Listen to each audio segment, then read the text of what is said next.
ቤታችን ኑሯችን ህይወታችን በመናፍስት የመያዙ ምልክቶች። ሰላም ውድ ቤተሰቦቼ እንደምን አላችሁ? እንደምን እስከ ሰዓት ደረሳችሁ? እግዚአብሔር አምላካችን ከሁላችን ጋር ይሁን። በዛሬው ቆይታችን ውድ ቤተሰቦቼ ባነሳሁት ጉዳይ ላይ ሐሳብ እየሰጠን ምልክቶችን እያነሳን መፍትሄዎችንም ጭምር እያስቀመጥን እንወያያለን። እንግዲህ ውድ ቤተሰቦቼ ብዙዎቻችን በክርስትና ህይወታችን በምንጓዝባቸው ህይወት በምናደርጋቸው መንፈሳዊ ጉዳዮች ላይ እንደዚሁም በአጠቃላይ በቀን ከቀን በምናደርጋቸው ጉዳዮች ውስጥ እንደ ቀልድ ወይም ደግሞ እንደ ልማድ የምንመለከታቸው ጉዳዮች ብዙ ዋጋ ሲያስከፍሉን እንመለከታለን። በዛሬው ቆይታችን እንግዲህ ቤታችን በመናፍስት ወይም በአጋንንት የመያዙ ምልክቶች ምንድናቸው፣ መፍትሄዎች ውስጥ ምንድናቸው የሚሉ ጉዳዮችን እንመለከታለን። እስከ ፕሮግራሙ ፍጻሜ ድረስ ከቆያችሁ ብዙ ነገር ታገኛላችሁ። ራሳችሁን የምትፈትሹበት ራሳችንን ደግሞ የምንገመገምበት ቪዲዮ ነውና በደንብ አድርጋችሁ እንድታዳምጡ ለብዙ ሰዎች ትምህርቱን ሼር እንድታደርጉ እጠይቃለሁኝ። በቀጥታ ወደ ዋና ጉዳዮቻችን እንገባለን። እንግዲህ ውድ ቤተሰቦቼ ብዙዎቻችን በምናደርጋቸው መንፈሳዊ ህይወታችን ባለችን ትንሽዬ በምንላት የጸሎት የስግደት መንፈሳዊ ህይወት ጉዟችን ውስጥ ብዙ ጊዜ በምናደርገው ነገር ውስጥ አንዳንዴ የምንሸወዳቸው የምንረሳቸው ሳናውቃቸው መልካም ናቸው ብለን የምንፈጽማቸው ጉዳዮች ዋጋ ሲያስከፍሉን ብዙ ጊዜ እንመለከታለን። በህይወታችን ውስጥ ቤታችን በመናፍስት የመያዙ ወይም የመጠቃቱ አንደኛው ምልክት ውድ ቤተሰቦቼ ወደ ቤታችን መግባት በጭራሽ አንፈልግም፣ ደስ አይለንም፣ ያስጠላናል። ይህ ስሜት የማይሰማችሁ ሰዎች እስቲ በኮሜንት ለገብታችሁ ጻፉ። ቤታችሁ መግባት በጣም ደስ የሚላችሁ ከሆነ ቤታችሁ ገብታችሁ መጸለይ እግዚአብሔርን ማመስገን የምትፈልጉ ሰዎች ከሆናችሁ በእውነት እናንተ ታድላችኋል። ቤተክርስቲያን ከስራ ወጣችሁ ቤተክርስቲያን ገብታችሁ እግዚአብሔርን ማመስገን የምትፈልጉ ሰዎች ከሆናችሁ እናንተ በእውነት ታድላችኋል። ስለዚህ አሁን የማወራው ግን በዚህ ጉዳይ እየተቸገሩ ለሚገኙ እህቶቼ፣ ወንድሞቼ፣ ቤተሰቦቼም ጭምር ነው ይህን ነገር የሚናገረው። ምክንያቱም በአሁን ሰዓት ላይ በተለይም አሁን ባለንበት ጊዜ ውስጥ በጣም በብዙ የሚቆጠሩ ሰዎች ይህንን ነገር ሲፈጽሙ እንመለከታለን። ወደ ቤታቸው መግባትን በጣም የሚፈሩ በጣም የሚጨነቁ በዚህ ሰዓት ቤት ገብቼ ምን እሰራለሁ፣ በዚህ ሰዓት ቤት ገብቼ ምን ላደርግ ነው የሚሉና ልማዳዊ ንግግሮችን አብዝቶ የሚናገሩ ሰዎችን እንመለከታለን። እኔ ዶሮ ነኝ በዚህ ሰዓት የሚገባው የሚሉ በጣም ምሳሌያዊ አነጋገሮችን ለህይወታቸው በጣም ደጋግመው የሚናገሩ ሰዎች አሉ። ነገር ግን ይችን ሐሳብ ዲያብሎስ ደግሞ የተጠቀመ ለራሱ መደበቂያና እኛን መሸወጃ መንገድ አድርጎ እንደፈለገ ይጫወተናል ማለት ነው። አስተውሉ ውድ ቤተሰቦቼ፣ የቀደሙት እናት አባቶቻችን ቤታቸው ገብቶ እግዚአብሔርን ማመስገን በጣም ትልቅ ልምድ ነበራቸው። ምክንያቱም እነዚህ አባቶቻችን የቀደሙት አባቶቻችን በረከታቸው ይደርብን። በእውነት በጣም ብዙ አባቶች የቀደሙት አባቶችና እናቶች የመናፍስትን ዓላማ የዲያብሎስን ሴራ የተረዱ ቤተሰቦች ስለነበሩ እንዲሁም ደግሞ በትክክለኛው መንፈሳዊ የክርስትና ህይወት ውስጥ የነበሩ የእግዚአብሔርን ቃል በተግባር የሚፈጽሙ የነበሩ ስለሆኑ ለተቸገሩ የሚሰጡ፣ ለታረዙ የሚያበሉ፣ የተቸገረውን የሚደግፉ፣ የወደቀውን የሚያነሱ ስለነበሩ በፍቅር ነበር ክርስትና ህይወታቸው የሚፈጽሙ። በዛ ውስጥ ቅንነትና ደግነት መልካምነት ስለነበራቸው ያንን ነገር ዲያብሎስ ሊያበላሽባቸው አልቻለም ማለት ነው። ምንም አይነት ትግል ቢያደርግባቸውም ያንን ሊያበላሽ አልቻለም ማለት ነው። ቢሆንም ግን አሁን ግን እኛን ቀይሮን ገልብጦን ደግሞ አሁን በእኛ ዘመን ላይ ያንን በተቃራኒ አድርጎ እንደፈለገ እየተጫወተን ይገኛል ማለት ነው። ዛሬ ብዙዎቻችን በተለይም ደግሞ በሚገርም ሁኔታ በተለይም ሴቶች ወደ ቤት መግባትን አይፈልጉም። ወደ ቤት በጭራሽ መግባትን ቤት መግባት ቶሎ ገብቶ ራሳቸውን ልብሳቸውን ቀይሮ ቤት ገብቶ እግዚአብሔርን ማመስገን፣ እንደዚሁም ባለትዳርም ሴት ከሆነች ቤት ገብታ ቤት ውስጥ የሚደረጉ ነገሮችን ማድረግ፣ እግዚአብሔርን ማመስገን፣ ከባለቤቷ ጋር ቁጭ ብላ የምትጫወትበትን ሰዓትና ጊዜ ብዙ ሴቶች አይፈልጉትም። ይህን ነገር ከሌሎች ሰዎች ጋር ውጭ እያወሩ መጫወትን አብዝተው የሚፈልጉ ሰዎችን የተመለከትን እንገኛለን። በተለይም ደግሞ ባለትዳሮችንም ጭምር ማለት ነው። ይሄ በጣም ለመያዛችን ትልቅ ምልክት ነው። አስተውሉ ውድ ቤተሰቦቼ፣ መዝናናት ችግር አለው እያልኩኝ አይደለም፣ ግን እዚህ ውስጥ ዲያብሎስ እያደፈጠና እኛ በማንፈልገው አቅጣጫ እየመራን እንደሆነ እንድትገነዘቡ ስለሚፈልግ ነው ውድ ቤተሰቦቼ። ስለዚህ ለእያንዳንዱ ነገር መጽሐፍ ቅዱስ ጊዜና ሰዓት አለው እንደሚለው ሁሉ ለመዝናናትም ጊዜ አለው፣ ከቤተሰብ ጋርም ለመሆን ጊዜ አለው፣ እግዚአብሔርንም ለማመስገን ጊዜ መስጠት ያስፈልጋል ውድ ቤተሰቦች። ስለዚህ ዲያብሎስ አንዱ የሚታገልን ወደ ቤታችን መግባትን በጭራሽ እንዳንፈልገው ህሊናችን ለምን አድርጎ ይስላል? ቤታችን እንደ ሲኦል ጨለማ ቦታ፣ የሚያስፈራ ቦታ አድርጎ ይስልልናል ማለት ነው። ስለዚህ በዚህ ሰዓት ቤት ገብቼ ምን አደርጋለሁ፣ በዚህ ሰዓት ገብቼ ምን እሰራለሁ፣ ውስጣችሁን መጨነቅ፣ ውስጣችሁን ማስጨነቅ። በተለይም አንዳንዱ ባለትዳሮች ደግሞ ልጅ ያላቸው የሌላቸው ምናምን ከሆኑ ወይም ደግሞ ከሚስቶቻቸው ጋር መስማማት የሌላቸው ከሆኑ አሁን በዚህ ሰዓት ገብቼ ከሚስቴ ጋር ልጨቃጨቅ ነው፣ አሁን በዚህ ሰዓት ገብቼ ከልጆች ጋር የልጆችን ድምፅ የልጆችን ጭቅጭቅ ልሰማ ነው የሚሉ አሉታዊ ነገሮችን ህሊናችን ላይ ይስላል ማለት ነው። ስለዚህ በጣም እልፍ የሆኑ ሰዎች በዚህ ጉዳይ ይቸገራሉ። በጣም ብዙ ሰዎች ማለት ነው። ቤታቸው የሚያስፈራቸው ሰዎች አሉ። ቤታቸው በቃ የሆነ አስፈሪ ቦታ መስሎ የሚታያቸው ሰዎች አለ። ጭፈራ ቤት ገብተው ምን አድርገው ያንን ነገር ለመሸወድ ብለው ወደማይሆኑ ህይወት ውስጥ ይገቡና ሌላ መናፍስት ሰብስቦ ወደ ቤታቸው ይመጣሉ ማለት ነው። ስለዚህ ዲያብሎስ እኛ በመንፈሳዊ ህይወታችን ላይ ጠዋት ከቤት ወጥተን እግዚአብሔርን አመስግነን ከቤት ወጥተን ተመልሰን ስንመጣ እግዚአብሔርን እንድናመሰግነው ስለማይፈልግ ምን አድርጎ ይችላል? ቤታችንን የሚያስፈራ ቦታ አድርጎ ያሳያል። ይህንን ደግሞ የሚያደርጉት ውድ ቤተሰቦቼ አብረውን ያደጉት የቤተሰብ ዛር መናፍስቶች ካሉ፣ እንደዚሁም ደግሞ በተለያየ መንገድ ወደ ቤታችን የተላከ መንፈስ ካለ፣ በእድላችን በኑሯችን የቅና የመተት የሟርት የእርግማን መንፈስ የጥላ ወጊ መንፈስ የአየር አጋንንት ቤታችንን ከሸበበውና ከያዘው የአንድ ርቢ መናፍስቶች ቤታችንን ከወረሩት እንደዚህ አይነት ስሜቶች ብዙ ጊዜ ይሰማሉ ማለት ነው። ቤታችን በጭራሽ መግባት አንፈልግም። ቤታችን ገብተን እግዚአብሔርን ማመስገን በጭራሽ አንወድም ማለት ነው እና እንደዚህ አይነት ስሜቶችን ደጋግሞ ህሊናችን ሊያመጣና በጭራሽ ቤታችን ገብተን ማታ ተመልሰን ቤት እንድንመጣ ከዛ ደግሞ ጠዋት ቶሎ ብለን ከቤት እንድንወጣ ይገፋፈናል ማለት ነው። ለምን? ምስጋና እንድታቀርቡ ስለማይፈልግ ጠዋት ተነሳችሁ ልብሳችሁን ቀየራችሁ ፊታችሁን ታጥባችሁ ወጣችሁ መሄድ ነው።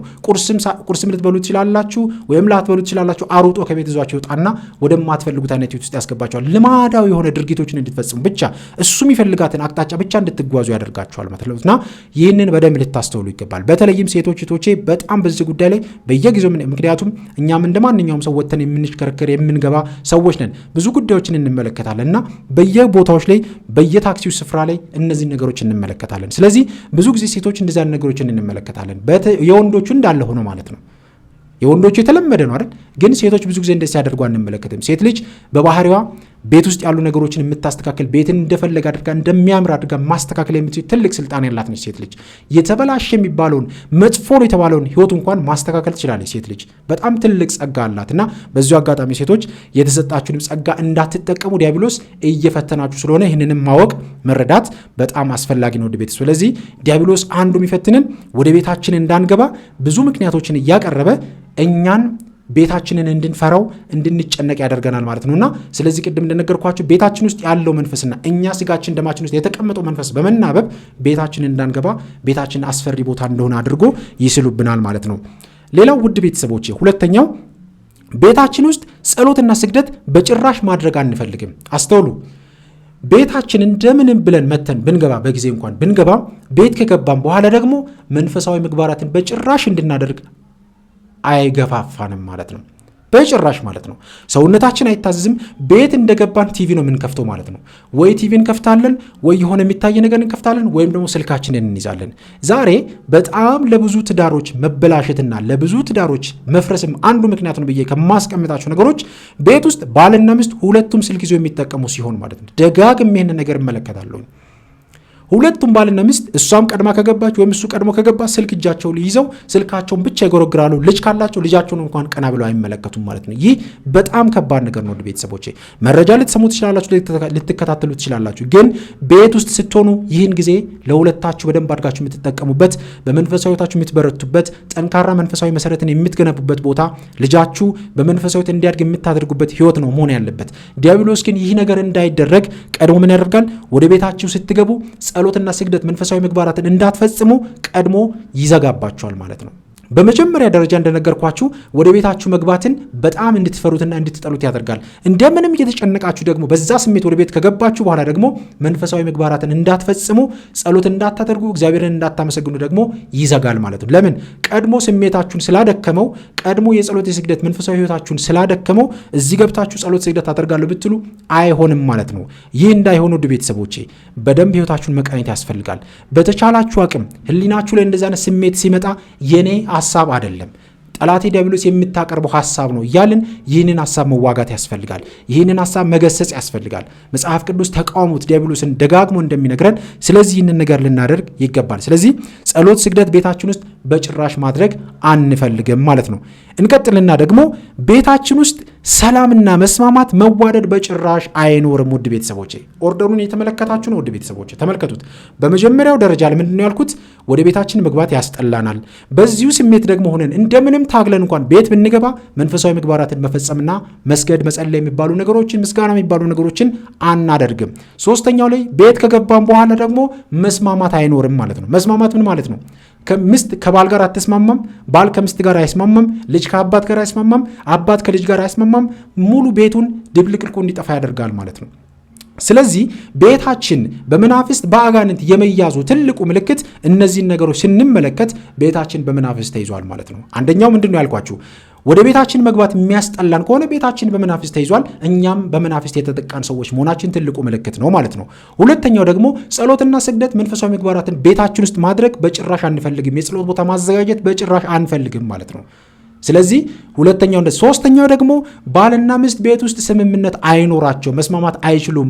ልጆች ከአባት ጋር አይስማሙ፣ አባት ከልጅ ጋር አይግባቡም። ጭራሽ ቤት ውስጥ ግራ የተጋባ ህይወት፣ ድብልቅልቅ ያለ ማንነት እንዲኖራቸው አድርጎ ሁሉንም በየፊናቸው እንዲንቀሳቀሱ ያደርጋል። ሚስት ጀርባ ትሰጣለች፣ ባል ጀርባ ይሰጣል። በሁለቱ መካከል ዲያብሎስ ጥርሱን አቅጥጦ ተቀምጦ እንደፈለገ ይጫወታቸዋል ማለት ነውና በጣም ማስተዋል የሚገቡ ነገሮች ናቸው። እንደዚህ አይነት ነገሮችን ስንመለከት በጣም በተረጋጋ መንፈስ ሆነን ቁጭ ብለን ራሳችንን ማየት ያስፈልጋል።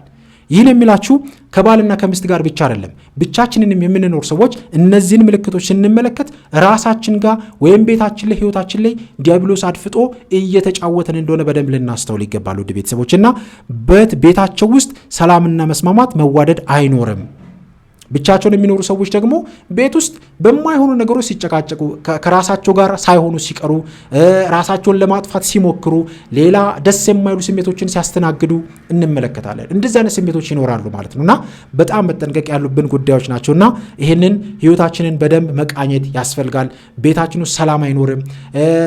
ከቤተሰቦቻችን ጋር መግባባት አይኖርም። ከጓደኞቻችን ጋር ሰላም አይኖረንም። አስቡት፣ እንደዚህ አይነት ስሜቶችን እየፈጠረ እኛን ለጸሎት፣ ለስግደት፣ ለመንፈሳዊ ህይወታችን ቦታ እንዳንሰጥ እያደረገን ዓለማዊ ህይወትን ምርጫችን አድርገን እንድንወጣ ደጋግሞ ይገፋፈናል ማለት ነውና ይህንን በደንብ ማስተዋል፣ በደንብ መረዳት ያስፈልጋል ውድ ቤተሰቦቼ። ሌላው ደግሞ ውድ ቤተሰቦቼ በቤታችን በረከት አይኖርም። በረከት፣ ሰላም፣ ደስታ በጭራሽ በቤታችን ውስጥ አይኖርም። እንሰራለን፣ ገንዘባችን አይባረክም። እህል እናስቀምጣለን፣ እህላችን ቤት ውስጥ የምናስቀምጠው ነገር በረከት አይኖረውም። እንሰራለን፣ እንለፋለን፣ ምንም አይነት ደስታና ሰላም በቤታችን ውስጥ አይኖርም ማለት ነው። ለምን? ቤታችን ህይወታችን በመናፍስት ተይዟል። ስለዚህ በቤታችን ሰላምና በረከት አይኖርም። በረከት አይኖርም ማለት ደግሞ አስተውሉ፣ ባለትዳሮች ከሆኑ የተባረከ ዘር እንዳይኖራቸው ዲያብሎስ ይታገላል። የሚሰሩት ገንዘብ፣ የሚያገኙት ነገር በሙሉ በረከት አልባ እንዲሆን ይታገላቸዋል ማለት ነው። የሰላቢ መንፈስ ቤታቸው ላይ አድፍጧል ማለት ነው። የሟርቱ የእርግማኑ መንፈስ ሌላውም ነገር ቤታቸው ላይ ስላደፈጠ ቤታቸው በረከት ሰላም አይኖረውም ማለት ነውና በረከታችን የተመታ ይሆናል። ቤታችን ውስጥ ሰላምና ደስታ በጭራሽ አናገኝም ማለት ነውና እነዚህን ነገሮች በደንብ ማስተዋል ይገባሉ ውድ ቤተሰቦች። ዛሬ በጣም ብዙ ሰዎች ይሰራሉ፣ ይለፋሉ፣ ይደክማሉ፣ ግን ገንዘባቸው አይበረክትም። ያገዙት እህል ሌላውም ነገር በረከት አይኖረውም። ለምን መሰላችሁ ውድ ቤተሰቦቼ? ለእግዚአብሔር የሚገባውን ብዙዎቻችን እያደረግን አይደለም። አስራት በኩራቱን አናወጣም። ሌላው ይቅርና በጣም በቀላሉ በትንንሹ እንኳን በረከት የምናገኛቸውን ነገሮች አንፈጽምም። አስተውሉ። የበረከት ጉዳዮች ላይ አንሳተፍም። ለተቸገረው አቅማችን የምንችለውን ነገር ተካፍለን እንኳን መኖርን ብዙዎቻችን ፈቃደኞች አይደለንም። ስለዚህ በተቻለን አቅም ያለን ነገር ለተቸገሩ ሰዎች ማጋራትን መለማመድ ያስፈልጋል። በዚህ ውስጥ በነገራችን ላይ በጣም ብዙ ነገር ነው የምንጠቀመው። የበረከት ስራን ደጋግመን የምንናገረው ለዚህ ነው። የበረከት ስራን የሚሰራ ሰው የፈለገ የዲያብሎስ ፈተና ቢኖርበት ያሸንፈዋል፣ ይቆጣጠረዋል። ዲያብሎስን በውስጡ ያደፈጠውን መንፈስ፣ የመተቱን የሟርቱን መንፈስ ይቆጣጠረዋል። ለምን? ዲያብሎስ አንዱ ከማይወደው ነገር መስጠትን ስለሆነ ማለት ነው። የበረከት የምታገኙበትን መንገድ መዝጋት ዓላማው ስለሆነ እናንተ ወደ በረከት ስራ ትግል ስትጀምሩ ያንን ነገር ለመቋቋም ለመጣል እናንተን ከዛ ነገር ለማውጣት መታገሉ ስለማይቀር እናንተ ደግሞ አቅማችሁ በፈቀደ መንገድ ያንን እያደረጋችሁ ስትሄዱ ታሸንፉታላችሁ። ከእናንተ ይለያል ማለት ነው። ለምን? አሁን እናንተ ወደ እግዚአብሔር እየቀረባችሁ ነው። ጀርባችሁን ለሱ እየሰጣችሁት ነው። ፊታችሁን ወደ እግዚአብሔር እያዞራችሁ ስለሆነ ማለት ነው። ስለዚህ በጣም መጠንቀቅ ያለብን ምንድነው? ቤታችን ውስጥ በረከት ሲጠፋ፣ ቤታችን ውስጥ ሰላም ሳይኖር ሲቀር፣ ቤታችን ውስጥ መስማማት መግባባት ሲጠፋ ቤታችን በአጋንንት፣ ቤታችን በመናፍስት፣ ቤታችን በጠላት ዲያብሎስ እንደተያዘ ምልክቶች ናቸው ማለት ነው። በተለይም ባልና ሚስት ሆናችሁ በገንዘብ ቤት ውስጥ የምትጨቃጨቁ ከሆነ እህሉ እንደዚህ ሆኗል፣ ይሄ ለምን እንደዚህ ሆነ እያላችሁ የምትጨቃጨቁ ከሆነ ቤታችሁ ውስጥ የስልብና መንፈስ ወይም ሌላ ቤታችሁን ለማበላሸት ህይወታችሁን ለማመሰቃቀል የገባ የመተት መንፈስ፣ የአንደርቢ መንፈስ፣ እንደዚያ የሰላቢ መንፈሶች ተልከው ሊሆን ይችላልና በተረጋጋ መንፈስ ሆናችሁ መቃኘት፣ ቤታችሁ እንዲባረክ ማድረግ፣ ቤታችሁን በጸበል ማስረጨት፣ በካህናት ማስረጨት፣ ቤታችሁ ውስጥ የጸሎት ቦታ አዘጋጅታችሁ የምትሰግዱ የምትንበረከኩ መሆን ያስፈልጋል። ውድ ቤተሰቦቼ ይሄ በጣም ልናስተውለው የሚገባ ወሳኝ ጉዳይ ነው። ውድ ቤተሰቦቼ ብዙ ጊዜ ትኩረት የማንሰጣቸው ጉዳዮች ቤታችን ውስጥ ሲከሰቱ የተመለከትን ግን ብዙ ጊዜ ትኩረት የማንሰጣቸውና መፍትሄ ፍለጋ ወደ እግዚአብሔር እጃችንንና እግራችንን የማናቀናበት ህይወት ማለት ነውና በጣም ልንጠነቀቀው የሚገባ ጉዳይ ነውና ብዙ ጊዜ እንደዚህ አይነት ነገሮችን ስንመለከት ቶሎ ብለን መንገዳችንን አቅጣጫችንን ወደ ቤተክርስቲያን ማድረግ ያስፈልጋል፣ ወደ እግዚአብሔር ማድረግ ያስፈልጋል። ወደ ንስሐ አባቶቻችን እየቀረብን ንስሐ እየገባን በዛ መንገድ ውስጥ መሄድ በጣም አስፈላጊና ወሳኝ ነገር ነው። ስለዚህ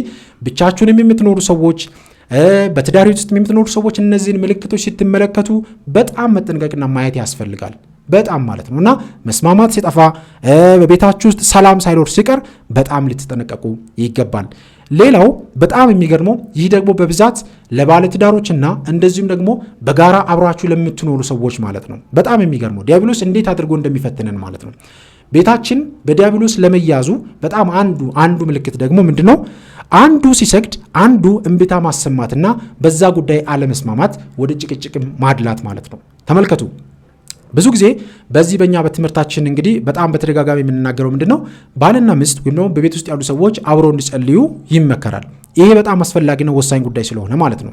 ነገር ግን ቤታችን በዲያብሎስ በሚያዝበት ጊዜ፣ ቤታችን በመናፍስት ቁጥጥር በሚሆንበት ጊዜ አንዱ ወይ ባል ወይ ሚስት ጠንከር ብለው እንደምንም እየተፈተኑ ቤታቸው ውስጥ የፈለገ የዲያብሎስ ፈተና ቢኖርም እየታገሉም እንኳን ጸሎት፣ ስግደት ማድረግ ቢጀምሩ ባል ደግሞ ምን ይላል? እምቢ ይላል ማለት ነው።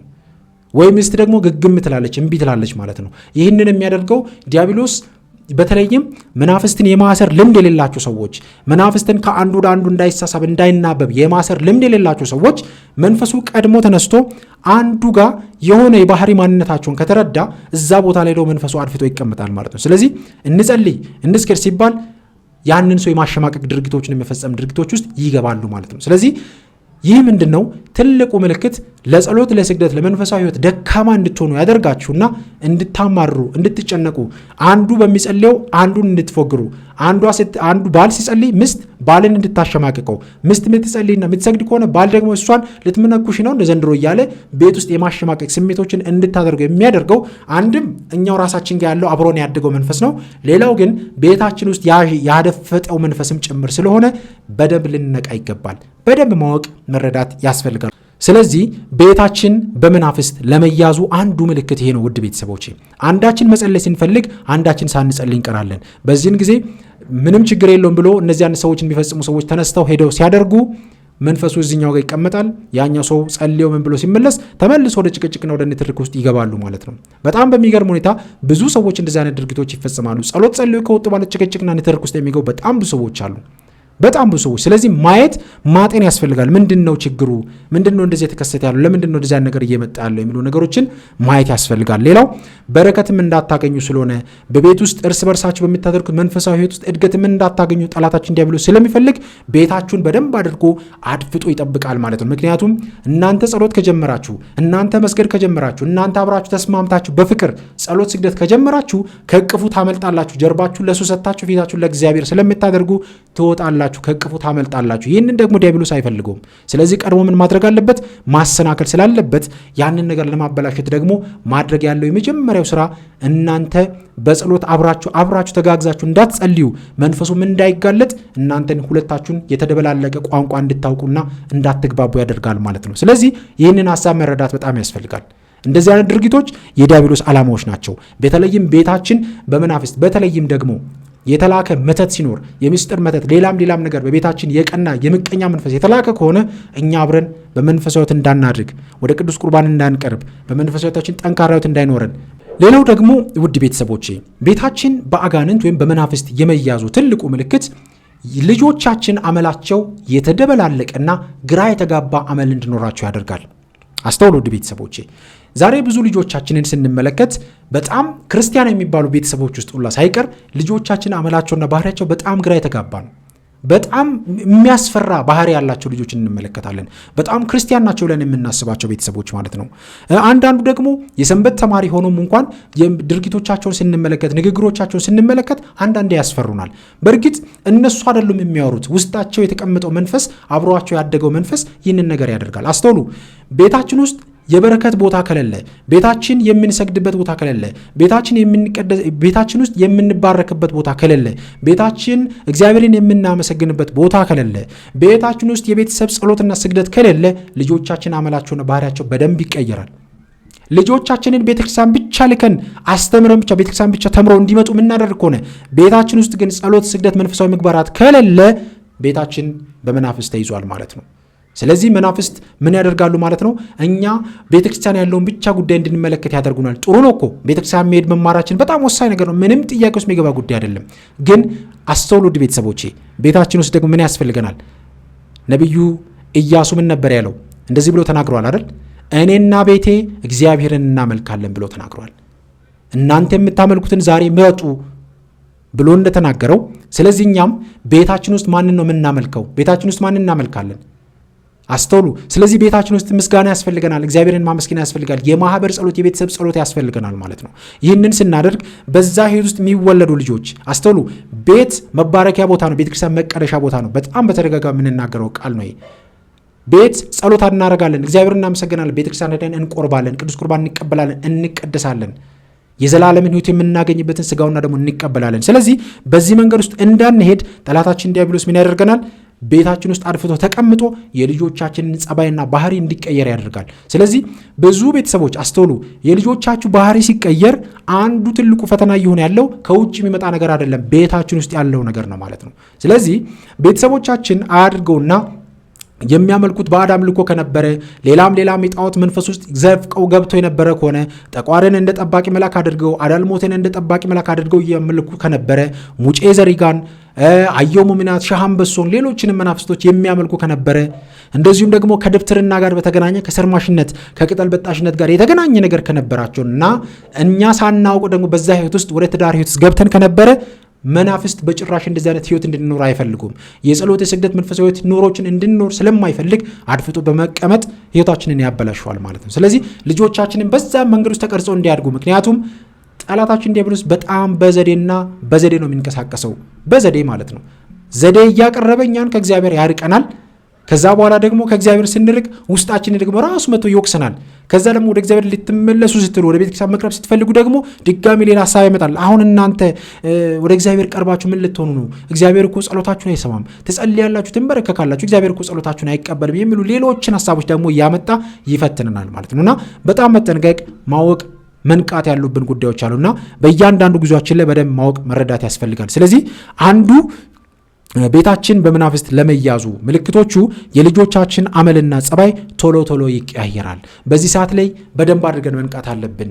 የልጆቻችን አመል ሲቀያየር፣ ባህሪያቸው ሲቀየር ልጆችን መቆጣት ወይም ወደ ሌላ ነገር ውስጥ መግባት ሳይሆን ቶሎ ብላችሁ ልጆቻችሁን ጸበል መውሰድ፣ ልጆቻችሁን ደጋግሞ ቅዱስ ቁርባን እንዲቀበሉ ማድረግ፣ ልጆቻችሁን ሰንበት ትምህርት ቤት እየላካችሁ ሰንበት ትምህርት ቤት እንዲማሩ፣ ከሰንበት ትምህርት ቤት መልስ ደግሞ የጋራ ጸሎት እያደረጋችሁ በደንብ የምትጓዙ ሰዎች ልትሆኑ ይገባልና ይህንን ማድረግ ትልቅ በረከት የምታገኙበት ስለሆነ በደንብ መንቃት፣ ማወቅ ከሁላችን የሚጠበቃሉ ውድ ቤተሰቦች። ስለዚህ እነዚህ በጣም ትንንሽ ነገሮች ናቸው። አሁን ያነሱት በጣም ብዙ ነገሮች ይኖራሉ። ስለዚህ ይህንን ማሰብ፣ መረዳት በጣም ወሳኝና አስፈላጊ ጉዳይ ነው። ሌላው በጣም ሳልናገር ማለት የማልፈልገው ነገር ሌላው ቤታችን በመናፍስት ከተያዘ በቤታችን ውስጥ የተባረከ ልጅ እንዲወለድ፣ የተባረከ ዘር እንዲኖረን፣ የተባረከ ኑሮ እንድንኖር ጠላታችን ዲያብሎስ አይፈልግም። ስለዚህ እነዚህ ምልክቶች ናቸው ማለት ነው። ለምሳሌ በጣም ብዙ ሰዎች አስተውሉ ውድ ቤተሰቦቼ፣ አሁን ዛሬ ልጅ በማጣት የምንቸገር ሰዎች አለን። በጣም በብዙ አይነት ነገር ውስጥ የምንቸገር፣ በፈተና ውስጥ የምናልፍ፣ በህመም በተለያየ ነገር የምንቸገር ሰዎች አለን። እንደዚህ አይነት ነገር ሲከሰት አንዱ በጣም እኛ በተደጋጋሚ ከዚህ ከመናፍስቱ ጋር የምንናገረው ምንድን ነው? ቤታችንን መፈተሽ ያስፈልጋል። ቤተሰቦቻችን እንዴት አሳደጉን? እንዴት አደግን? ስለዚህ ቤታችንን በደንብ መቃየት ያስፈልጋል። በቤተሰቦቻችን ውስጥ ምን ነበር? እንዴት መጣን? እንዴት አደግን? እንዴት መንፈሳዊ ህይወታችንን ወደዚህ ደረጃ አደረስን? ስለዚህ ዛሬ ልጅ መውለድ ያቃተኝ ለምንድን ነው? በጣም መቃየት ያስፈልጋል። ዙሪያችንን በደንብ መመልከት ያስፈልጋል። ጓደኛ የቀናብን ሰው ሊኖር ይችላል። የምቀኛ መንፈስ ሆኖ የተላከ መንፈስ መተት ሊኖር ይችላል። አንዳንድ ቤተሰቦች እህቶቻቸው ወልደው አንዷ ግን ከቤተሰብ ውስጥ የማትወልድ ደግሞ አለች። እንደዚህ አይነት ነገሮች ይሄ በግልጽ ነው። በነገራችን ላይ በግልጽ የመናፍስት ሴራ ለመሆኑ ትልቅ ምልክቶች ናቸው። ያደፈጠ መንፈስ መኖሩ ምልክቶች ናቸውና በደንብ መቃኘት መመልከት ያስፈልጋል። ስለዚህ ቤታችን በመናፍስት ሲያዝ፣ ህይወታችን በመናፍስት ቁጥጥር ስር ሲሆን እነዚህን ምልክቶች እንመለከታለን ማለት ነው። አንደኛው ምንድነው ያልኳችሁ? ወደ ቤታችን መግባት በጭራሽ ደስ አይለንም፣ ያስጠላናል። ሁለተኛው ቤታችን ውስጥ ጸሎትና ስግደት በጭራሽ ማድረግ አንፈልግም። እነዚህ ዲያብሎስ እንዳደፈጠብን በቤታችን በኑሯችን ውስጥ ዲያብሎስ እንደተቀመጠ እንዳጠለሸብን ኑሯችንን እያጨላለመብን እንደሆነ ትልቅ ምልክቶች ናቸው። ቤታችን ውስጥ ሰላምና መስማማት መዋደድ በጭራሽ አይኖርም። ቤተሰብ አይስማማም፣ ቤተሰብ አይዋደድም። አስቡት፣ እንደዚህ አይነት ነገሮች ይኖራሉ። አንዱ ሲሰግድ አንዱ እንብታ ማሰማትና አለመግባባት፣ በዚህም ጭቅጭቅ ውስጥ መግባትና እስከ መጣላት ትዳርንም እስከ ማፍረስ የሚያዳርሱ ጉዳዮች ውስጥ እስከ መግባት ድረስ ይወስደናል ማለት ነውና ይሄ ምንድነው? እኛ በራሳችን ባደግንበት ቦታ ይዘን የምንመጣው መንፈሳል የግላችን ምስትም እንደዛው ባልም እንደዛው ማለት ነው። ከዛ በኋላ ወደ ቤት ስንመጣ ደግሞ በቤታችን ደግሞ በኑሯችን የሚቀኑ ሰዎች ደግሞ ሌላ ስራ ይሰራሉ ማለት ነው። የኛ የራሳችን መንፈስ የሚስቡ መንፈሶች ሆነው ይቀመጣሉ። ከውጭ የሚላከውን መንፈስ ደግሞ ተቀብለው የሚያስተናግዱ ይሆናሉ። ህይወታችንን እንዲበጠበጥ እንዲበላሽ የማድረግ ስራዎችን ይሰራሉ። ስለዚህ አንድ ክርስቲያን በየቀኑ በጸሎት ውስጥ በየቀኑ በምናደርገው የጸሎት ህይወታችን ውስጥ ጠላታችን ዲያብሎስን መቃወም ያስፈልጋል። ዘወትር ጠላታችን ዲያብሎስን የማሰር ልምድ ሊኖረን ይገባል። በዚህ በኩል የመጣ ከዚህ የተላከ የአየር አጋንንት ይሆንክ፣ የመተት መንፈስ ይሆንክ፣ የምስጢር መተት ይሆንክ፣ ቡዳ ዛሪያን ይጥላ እያልን እነዚህን መንፈሶች ዘወትር በነገራችን ላይ በጸሎታችን ላይ መጽሐፍ ቅዱስ ደጋግሞ እንደሚነግረን ጠላታችን ዲያብሎስን ተቃውሙት እንደሚለን መቃወም ያስፈልጋል። አስቡት፣ ሁሌም ማለት ነው። በጸሎት ሰዓት ላይ ዘወትር እነዚህን ነገሮች ልንለማመድ ይገባል። ከዚህ በፊት 4 ነገሮች በጸሎታችን ለመጥፋት የለባቸውም ብዬ ነግሬያችኋለሁ። አስተውሉ። ምስጋና ስላደረገልን ስለሆነልን እግዚአብሔርን ማመስገን። ሁለተኛው ኃጢአትን ማመን፣ ንስሐ፣ እግዚአብሔርን ማረኝ ይቅር በለኝ ብሎ መጠየቅ፣ የንስሐ ህይወት፣ ኃጢአትን ማመን። አስቡት። ሶስተኛው ለሀገርና ለህዝብ ጸሎት ማድረግ፣ ለቤተሰብ ለወዳጅ ጸሎት ማድረግ። አራተኛው ደግሞ ጠላታችን ዲያብሎስን መቃወም። እነዚህ 4ቱ ነገሮች አስፈላጊ ነገሮች እንደሆኑ ከዚህ በፊት ነግሬያችኋለሁ። ስለዚህ እነዚህ ነገሮች በደንብ ማድረግ ያስፈልጋል። በእያንዳንዱ በህይወታችን ውስጥ በደንብ ጠንካራ መንፈሳዊ መሰረትን መገንባት ያስፈልጋል። እነዚህ ምልክቶች ስትመለከቱ በረከት ከቤታችን ሲጠፋ፣ ህይወታችን ሲበላሽ፣ ህይወታችን በችግሩ ሲሆን ቤታችን በመናፍስት የመያዙ ምልክቶች ናቸው። ስለዚህ ቤታችንን በንስሐ በካህናት ቤታችንን ማስባረክ ያስፈልጋል። ቤታችን ውስጥ ጸሎት ቦታ አዘጋጅተን መስገድ ያስፈልጋል። ለምን? ቤታችን በበረከት ይሞላል። ቤታችን ሰላም ያገኛል። ቤታችን በደስታ ይሞላል። ስለዚህ እነዚያ ነገሮችን ማድረግ ያስፈልጋል። የተባረከ ዘር እንዲኖረን እነዚህን ነገሮች መፈጸም ያስፈልጋል። የተባረከ ዘር እንዲኖረን በቤታችን ውስጥ የጸሎት የስግደት ህይወት ሲኖረን ይህንን ነገር ይዘን ሄደን ቅዱስ ቁርባን ስንቀበል የቅዱስ ቁርባኑ ኃይል የተባረከ ዘር እንድናገኝ መንገዱን ይከፍትልናል ማለት ነውና የተባረከ የተቀደሱ ልጆችን እንድናገኝ እንደዚህ አይነት ነገሮችን መፈጸም መረዳት በደንብ ማወቅ ከሁላችንም ይጠበቃል። የልጆቻችን ጸባይና ባህሪያቸው ሲቀየር ጠላታችን ዲያብሎስ አድፍጦ የልጆቻችንን አመልና ባህሪ ከማለዳው ጀምሮ እያበላሸው ለመሄድ ስለሆነ ዛሬ ብዙ ልጆች ከማለዳው ጀምሮ ሱሰኛ የሚሆኑ ልጆች እንመለከታለን። ይህ ዲያብሎስ በቤታችን ለማድፈጡ ትልቅ ምልክት ነው። በኑሯችን አድፍጧል ዲያብሎስ። ስለዚህ ይህንን በደንብ መረዳት ከሁላችንም ይጠበቃል። በእያንዳንዱ ጉዟችን ላይ ራሳችንን መፈተሽ ማወቅ ከሁላችንም ይጠበቃል። እግዚአብሔር አምላካችን በእውነት ሁላችንንም ይርዳን ያግዘን። ስለዚህ ልንበረታ፣ ልንነቃ፣ ልናውቅ ይገባል። እግዚአብሔር አምላካችን ቤታችንን፣ ኑሯችንን፣ ህይወታችንን ሁሉ ይባርክልን። በመጨረሻም መናገር የሚፈልገው እንደ መፍትሄ ብዬ ማስቀምጠው እነዚህን ሁሉ አሁን ከላይ የጠቀስኳቸውን ምልክቶች ካያችሁ ምን ማድረግ እንዳለባችሁ ብዙዎቻችሁ ታውቃላችሁ። ስለዚህ የመጀመሪያው ውድ ቤተሰቦቼ ቤታችሁን በካህናት በጸበል ማስረጨት፣ ድርሳነ ሚካኤል፣ ድርሳነ ሩፋኤል፣ ድርሳነ ገብርኤል እንዲጸለይ ማድረግ፣ ሌሎችንም ጸሎቶች ሰላም ለክንም ሊሆን ይችላል ጸሎት እንዲደረግ ማድረግ፣ ቤታችሁ ውስጥ የጸሎት ቦታ ማዘጋጀት፣ መንበርከክ፣ መስገድ፣ ንስሐ መግባት፣ በተቻላችሁ አቅም ጊዜና ሰዓት እያመቻቻችሁ ቅዱስ ቁርባን መቀበል፣ ከምስጢራት መሳተፍ ያስፈልጋል። ስለዚህ ልጆቻችሁንም በዛ ቦታ ላይ እያደረጋችሁ የሰገዳችሁ የጸላችሁ ስትሄዱ እግዚአብሔር አምላካችን ምሕረቱን ቸርነቱን ከላከ ቤታችን በቅዱሳን መላእክት ጥበቃ ስር ስለሚሆን ጠላታችን ዲያብሎስ ደፍሮ ህይወታችን ውስጥ ለመግባት አይችልም ማለት ነው። ስለዚህ ይህንን ማድረግ ያስፈልጋል። ከሁላችንም የሚጠበቁ አስፈላጊ ወሳኝ ጉዳዮች ናቸው ማለት ነው። እግዚአብሔር አምላካችን ሁላችንንም ያግዘን ያበርታን። እንግዲህ ብዙ ጊዜ እንደ ቀላል የምንመለከታቸው ነገሮች ትኩረት የማንሰጣቸው ጉዳዮች ናቸው እነዚህ። ስለዚህ ሁላችንም ይህንን ነገር ተመልክተን ቤታችንን ኑሯችንን ማስተካከል ይጠበቅብናል። ያስተማረን የመከረን የአባቶቻችን አምላክ የእኛም አምላክ እግዚአብሔር አምላካችን ስሙ የተመሰገነ ይሁን። በያላችሁበት ሰላም እግዚአብሔር ከሁላችሁ ጋር ይሁን። ያስተምረናል፣ መረጃ ሰጥቶናል ብላችሁ የምታስቡ ከሆነ ለወዳጆች፣ ለጓደኞች፣ ለቤተሰቦች ሼር ማድረጋችሁን እንዳትረሱ። እግዚአብሔር አምላካችን በድጋሚ ከሁላችን ጋር ይሁን። ይቆየን። አሜን።